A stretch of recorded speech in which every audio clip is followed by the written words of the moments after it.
अस्सलामुअलैकुम नाज़रीन।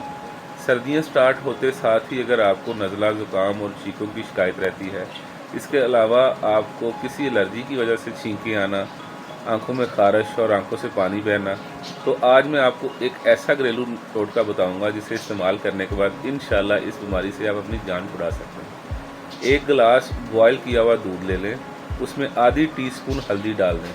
हल्दी डालकर दूध नहीं उबालना, जब दूध उबाल लें गिलास में ट्रांसफ़र कर लें। आधी टीस्पून हल्दी डाल के 2 अदद काली मिर्चें उसमें डाल के हिलाकर उसको पी जाएं। अगर काली मिर्चें आपने खानी है तो खा लें, नहीं तो गिलास में नीचे छोड़ दें। सुबह खाली पेट 3 से 4 दिन इसे इस्तेमाल करें। इंशाल्लाह पूरा साल आपको किसी किस्म की कोई नज़ला, ज़ुकाम, छींकों की शिकायत नहीं होगी। दुआओं में याद रखिएगा। अल्लाह हाफ़िज़।